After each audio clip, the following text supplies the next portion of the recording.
When it comes to Bigfoot, I'm not a newbie. I've known about these creatures my entire life. My father and grandfather told me about them, even taught me how to track them. But our family had one firm rule. If they aren't bothering you, you shouldn't bother them. Those are some of the lessons I was taught as a little boy being raised in Alabama. We spent a hell of a lot of time in the woods hunting hogs and deers. And over the years of being in the woods, you start to develop this sense of knowing when they're around you. And being around Bigfoot, you quickly learn that they do not like people invading their space. It wasn't until I was 22 years old when I had my first real negative encounter with one of these creatures. Somehow, some way, I stumbled right into this thing's living room. Dead carcasses on the ground everywhere. And that day, I found myself being herded out of the area by 3 male Bigfoots. Now listen to me, if you've never experienced anything like this before in your life, it's absolutely terrifying. But I love to hunt. In that area where I was hunting, I had been hunting since I was a child. So I devised a plan. You see, during hog season, if I killed 3 hogs, I would string one up in a tree and leave it for the Bigfoots.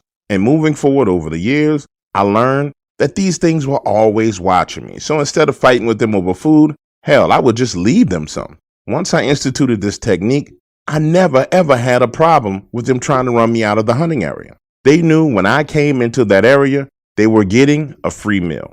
This unspoken understanding had gone on for about 3 years when I finally got another glimpse of one of them out in the open. See, I had killed 2 hogs, drove my truck up to process one, strung the other one up, and pulled off. I'm halfway to the roadway when I realized I left my hunting knife. Now look, there was no place on this trail for me to turn my truck around, so instead of backing my way back down into that area, I decided the best thing to do was park, hop out, and walk back to get my knife.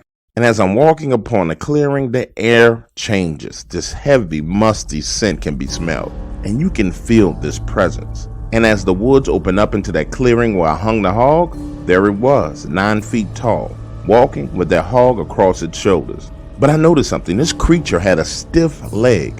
One of his knees wouldn't bend. It stopped, looked at me for a moment, and then kept walking. That's when it hit me.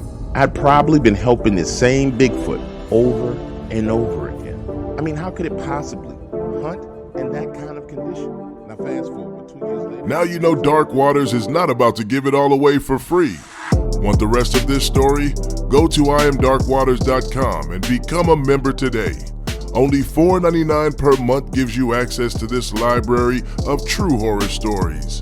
Become a member today.